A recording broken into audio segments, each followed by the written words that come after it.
దేవునికి మహిమ కలుగును గాక. ప్రభువు పేరట మీ అందరికీ శుభాలు, వందనాలు. మరణాత బాగున్నారా? మీ అందరూ క్షేమముగా ఉన్నారని తలంచుచు మన ప్రభువును రక్షకుడని యేసుక్రీస్తు యొక్క దివ్యమైన నామమున శుభాలు తెలియపరుస్తున్నాను.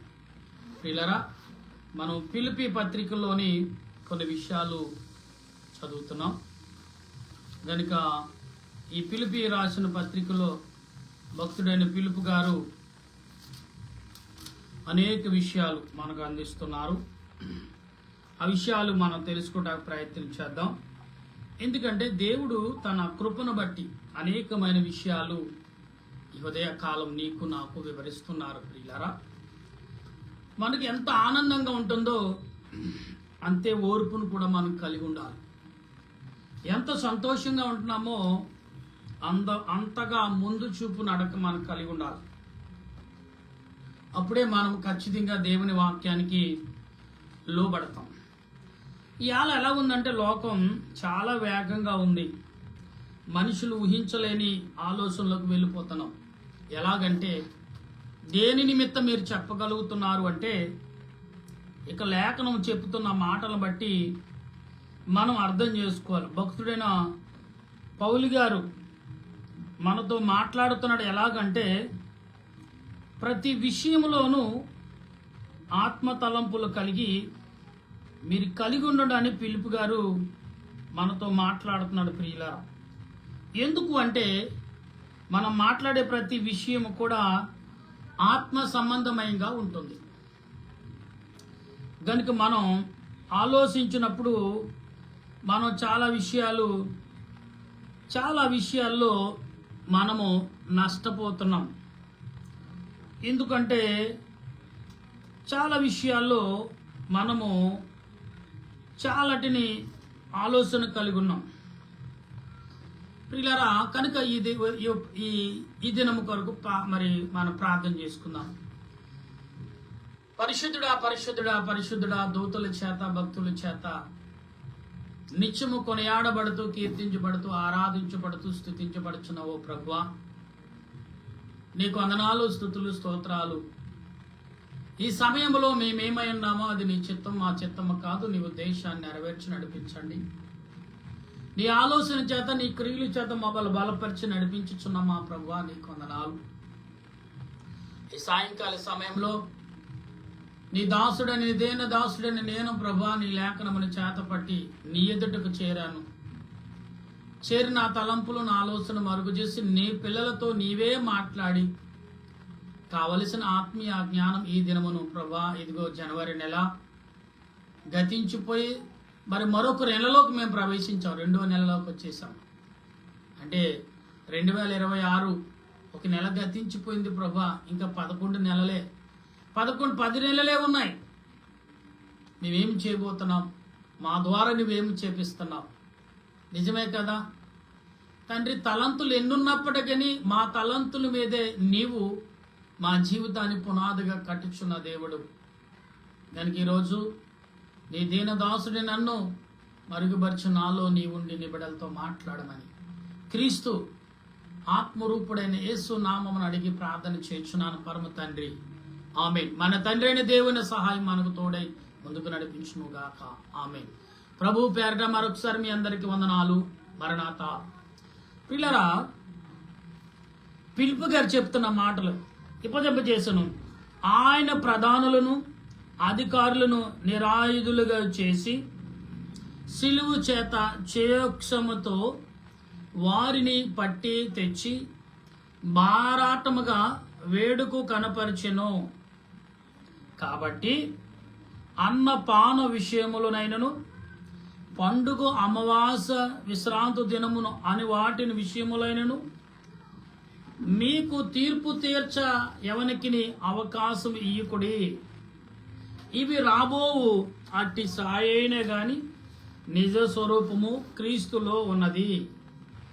అది వినయాశ్రక్తులై దేవదూత ఆరాధన యందు ఇచ్చగలిగి తాను చూచిన వాటిని గురించి గొప్పగా చెప్పుకొనుచు తన శరీర సంబంధమైన మనసు గలవలన ఊరకే ఉప్పొంగుచు శిరస్సును హత్తుకుని వాడెవడును మీ బహుమానమును అపహరింపుకొనిడి.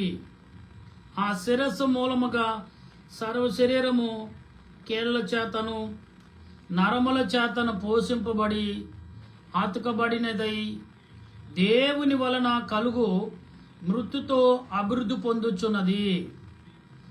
అంటే ఇక్కడ కొన్ని విషయాలు మనం ఆలోచన కలిగి ఉండాలి. దేవుడు తన వాక్కును ఏ రకంగా ప్రజలకు అందిస్తున్నాడు అనే విషయాలు మనం గమనిస్తే ప్రియులారా, దేవుడు తన ఆలోచన క్రియలను అనేకమైన రీతిలుగా మనకు బలపరుస్తూ నిర్ధానమును నిర్వాహకరణ చేస్తున్నాడు. అంటే ఆత్మ తలంపులు కలిగిన విశ్వాసమును బట్టి మీరు జీవించుచున్న జీవితానికి ఏ రకముగా మీరు ఆలోచన కలిగి ఉన్నారో అదే రీతిని దేవుడు నీకు నాకు అందించుచున్నాడు అనే విషయాన్ని మర్చిపోదు. ఎందుకంటే సర్వోన్నతుడి స్థలములలో ఆయనకి ఇష్టలైన వారికి భూమి మీద సమాధానము కలుగును అని వాక్యము ఎలాగైతే మనకు ప్రకటిస్తుందో అదే రీతిని ఈరోజు నీవు నేను కలిగిన వారిగా ఉన్నామనే విషయాన్ని మర్చిపోవద్దు. ఎందుకంటే మనిషి యొక్క జీవితం ఎప్పుడు ఉత్సాహంగా ఉంటుందో ఎప్పుడు నిరాశగారిగా ఉంటుందో వాళ్ళకే తెలియదు. అలాగే ఈనాడు మనుషుల జీవితం ఉన్నది. ఇక్కడ ఏమందంటే ఇందుకో కూడా ఇక్కడేమన్నాడు, మనసు వలన ఊరక ఉండి ఉప్పొంగుచు శిరస్సును హత్తుకుని వాడెవడును మీ బహుమానమును అపహరింపకుని ఇక్కడి. ఆ శిరస్సు మూలముగా సర్వ శరీరమును కీళ్ల చేతను నరముల చేతను పోషింపబడి అతకబడినదై దేవుని వలన కలుగు మృత్యుతో అభివృద్ధి పొందుచున్నది. అంటే మీరు క్రీస్తుతో కూడా లోకముతో మూల విషయమై మృతి పొందిన వారు అయితే లోకమును బ్రతుకుచున్నట్లుగా మనుషులు ఆజ్ఞలను పద్ధతులను అనుసరించి చేత పట్టుకునవద్దు, రుచి చూడవద్దు, ముట్టవద్దు అను విధులకు మీరు లోబడినేలా అవన్నీ వాడుకుని చేత నశించిపోవును. అటివి స్వేచ్ఛ ఆరాధన విషయంలో, వినయ విషయంలోను, దేహ శిక్ష విషయంలోను జ్ఞాన రూపకమైనవి ఎంచబడుచున్నవి గాని శరీరేచ్ఛ విగ్రహ విషయములను ఏ మాత్రమును ఎన్నిక చేయబడిది కావు అని అంటున్నాడు. అంటే ఈ యొక్క 16వ వచనం నుండి 23వ వచనం వరకు మనుషులు ఎలా జీవించాలో, మనుషులు ఎలా నడవాలో, మనుషులు ఏ రకంగా ప్రవర్తించాలో, మనుషులు ఏ రకంగా ఆలోచించాలో పౌలు గారు ఈ కొలసీ సంఘానికి చాలా క్లియర్గా చెప్తున్నాడు. ఎలాగంటే, ప్రియులరా, మీరు మీ ఆలోచన క్రియలను బట్టే జీవిస్తున్నారేమో, అది కరెక్ట్ కాదు అని క్లియర్ కట్గా చెప్పేస్తున్నాడు. మరి ఎలా జీవించాలి? ఆత్మ తలంపులు కలిగి మీరు జీవించిస్తే అది నిరాకారతరమై ఆత్మ నడిపింపు కలిగి మీరు ప్రార్థించేవారై ఉన్నారు అని సెలవిస్తున్నాడు. అంటే శరీర రీతిగా జీవించుట కానీ దానికంటే ఆత్మ సంబంధమైన జీవితం శ్రేష్టకరమని, విలువకరమని, విశ్వాసముతోనూ భక్తితోనూ భయముతోనూ ఆదరణతో కూడి ఉన్నదని పౌలు గారు క్లియర్ కట్గా చెప్పేస్తున్నాడు. ఇలా నా ప్రియమైన స్నేహితులారా, దేవుని సంగమా, దేవుని బిడ్డలారా, ఈ ఉదయ కాలంలో మీరు గాని నేను గాని వింటున్నాం, ప్రార్థిస్తున్నాం, గ్రహించుచున్నాం, అన్ని రకాలుగా ఆలోచించినప్పటికీ దేవుడు తన కృపను తన ఆలోచనను మార్చే విధానము కలిగి ఉన్నాడు. అందుబట్టి దేవుడు నీ పట్ల నా పట్ల చూపుచున్న క్రియ ఏదైనా ఉన్నది అంటే అది ఆత్మ తలంపులు కలిగి ఉన్నది. నువ్వు ఊహించినట్టు నేను ఊహించినట్టు కాదు ప్రియులారా. ఈరోజు దేవుడు నీ యందు నా యందు విశ్వాసము, నమ్మకం, భక్తి, భయము ఇవన్నీ కలగజేయడానికి కారణం ఏంటంటే ఆయన మనతో నడవబడి, మనతో ఉండబడి, మనతో జీవించబడి. అంతేగాని నువ్వు అనుకున్నట్టుగా, నువ్వు జీవించినట్టుగా నీకేదో జరుగుతుంది, నువ్వేదో చేస్తున్నావని భ్రమ తప్ప మరొకటి ఏమీ కాదు అని దేవుడు స్వయంగా చెప్తున్నాడు ఇక్కడ. భ్రమపడుడే కానీ లోబర్చుకున్నటకు ప్రయత్నం చేయాలా వద్దా అనేది నీ నిర్ణయంతో ఉంటుంది.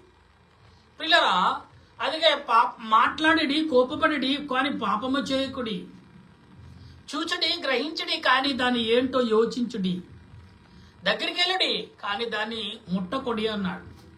గమనించండి చూసి.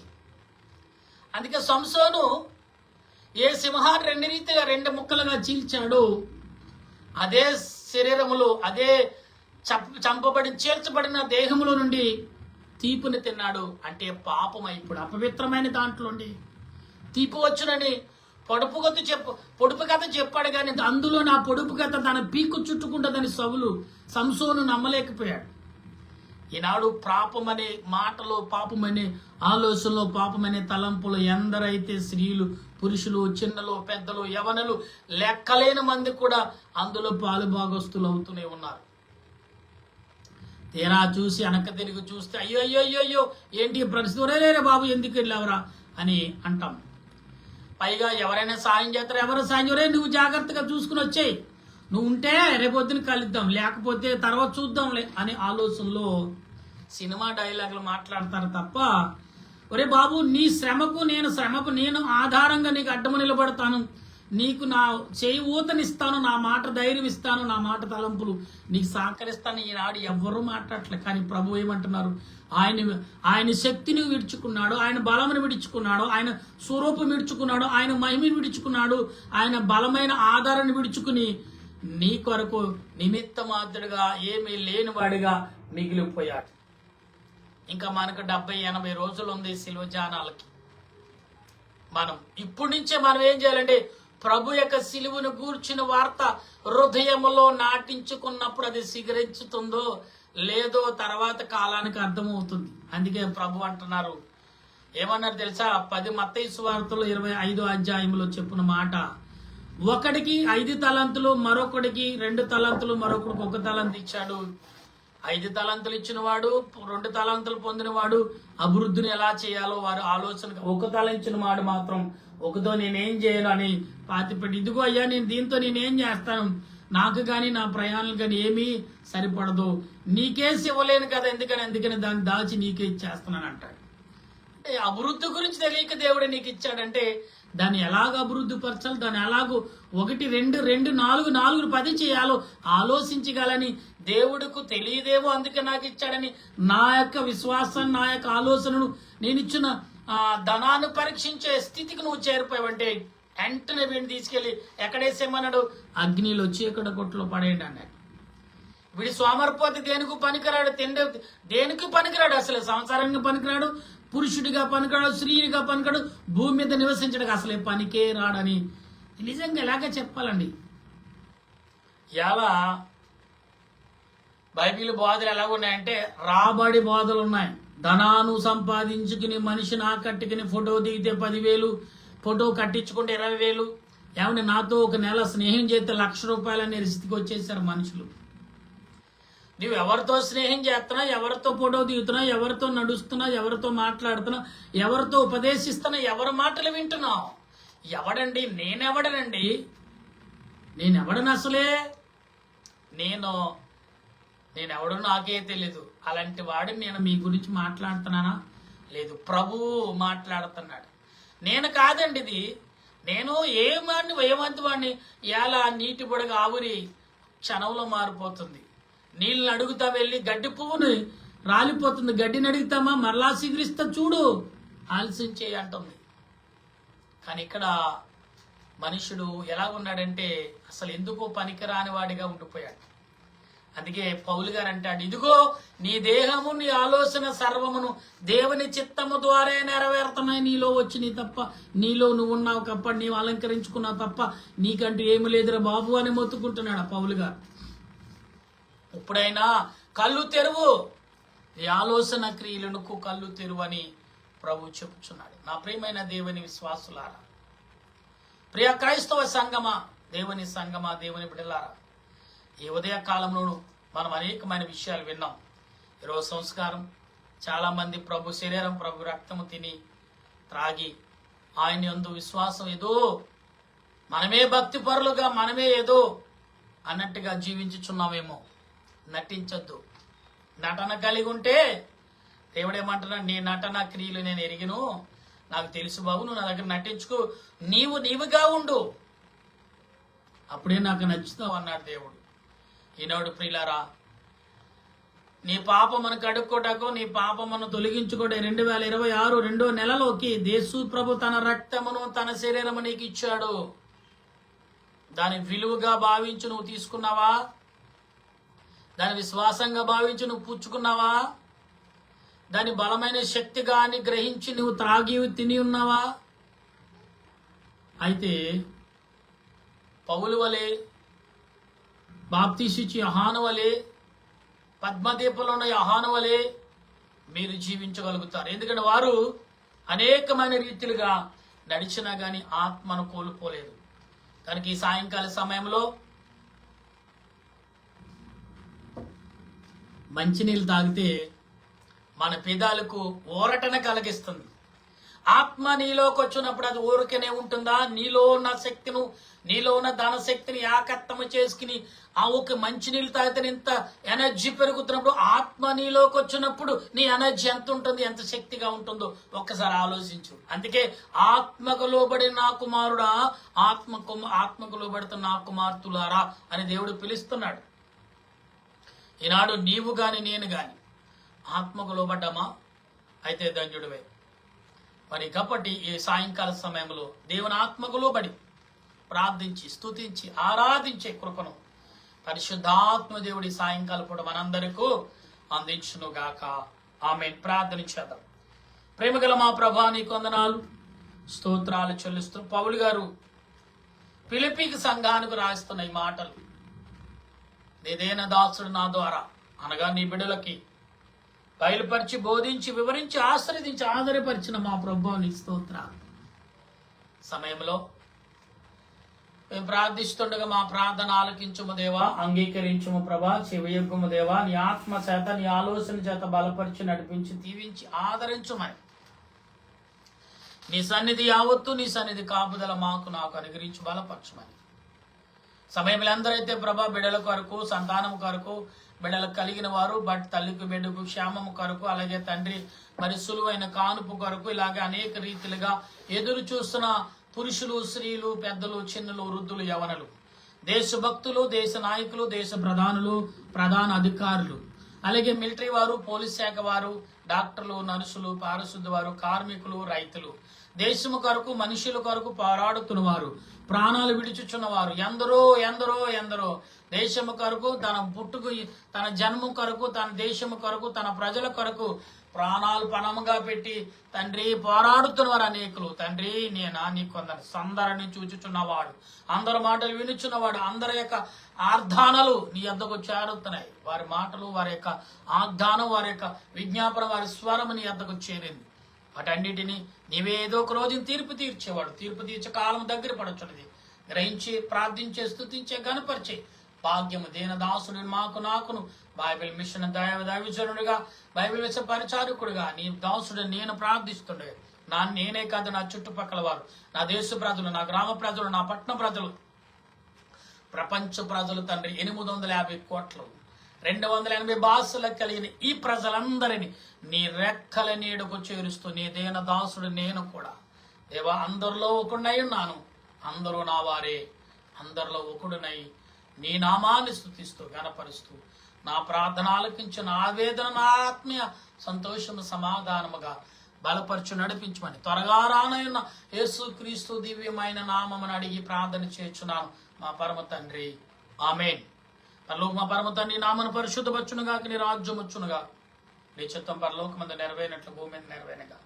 మౌనద్రోడే మాకు దయచు, మా ప్రార్థన చేసి మనం క్షమించిన ప్రకారం మా ప్రార్థన శోధనకి అకేం తప్పించము, రాజ్యము, శక్తి, మహిమ నిరంతరం ఏమని అవుతుంది. ఆమె నేసరత్వమే విజయం, అపాలు ప్రవేశరత్వమే విజయం, అపాలు ప్రవేశ సంపూర్ణ విజయం, అపాధి గంతక నాశం. హల్లెలూయా హల్లెలూయా హల్లెలూయా. స్తోత్రం స్తోత్రం. ఆమేన్ ఆమేన్. మన తండ్రి అయిన దేవుని ప్రేమ, త్రియక దేవుని కృప, పరిశుద్ధాత్మ యొక్క జీవితం ఇప్పుడు ఎల్లప్పుడు సదా తోడుగా ఉండి ఆయన రాకడకు సిద్ధపరచును గాక. ఆమేన్, ఆమేన్, ఆమేన్. మీ అందరికి వందనాలు. మరణాత. ప్రియులారా, నా మాటలన్నీ మీకు శ్రద్ధగా అనిపిస్తే నాకు సహకరించండి. నా కొరకు, నా పరిచర్య కొరకు ప్రార్థన చేయండి. మీ ఆర్థిక పరిస్థితిని నా ఆర్థిక పరిస్థితిగా అనగా మరి మీరు నాకే ఇవ్వమని కాదు, కానీ పరిచర్య విషయంలో మీరు సాకారులుగా ఉండాలనేది ప్రభు పేరట మా కొరకు ప్రార్థన చేయండి. మా పరిచర్య కొరకు మరణాత ప్రార్థన అనేది బైబిల్ మిషన్ అనే విషయాన్ని మీ అందరికీ మరొకసారి తెలియపరుస్తూ మరణాత.